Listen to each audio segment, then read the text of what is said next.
Hi friends, welcome to cine family 2. TV serial actor Mukesh Gowda Guppedantha Manasu సీరియల్లో hero Rishi క్యారెక్టర్లో నటించి తెలుగు ప్రేక్షకుల ప్రశంసలను మెప్పును పొందారు. రిషికి ఈ సీరియల్ మంచి సక్సెస్ను అందించడంతో రిషి గీతాశంకరం అనే మూవీ షూటింగ్లలో పాల్గొంటూ బిజీగా లైఫ్ని ఎంజాయ్ చేస్తున్నారు.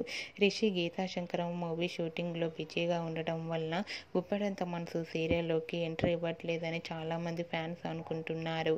అయితే రీసెంట్గా గుప్పడంత మనసు సీరియల్ హీరో రిషి తన కొత్త మూవీ అయిన Geethashankaram movie shooting location latest ఫొటోస్ను షేర్ చేశారు.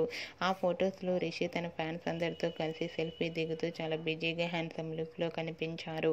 ఆ ఫొటోస్ చూసిన వారంతా your acting is super and మీ గీతాశంకరం మూవీ కూడా మంచి సక్సెస్ను అందుకోవాలని కోరుకుంటూ తన ఫ్యాన్స్ అందరూ కామెంట్స్ పెడుతున్నారు. మీరు కూడా Rishi real life and shooting location latest ఫొటోస్ను ఇప్పుడు మా వీడియోలో చూసేయండి. ఈ వీడియో మీకు నచ్చినట్లయితే లైక్ చేయండి, షేర్ చేయండి. మరిన్ని ఇంట్రెస్టింగ్ అండ్ లేటెస్ట్ అప్డేట్స్ కోసం మా సినీ ఫ్యామిలీ 2 ఛానల్ని సబ్స్క్రైబ్ చేసుకోండి.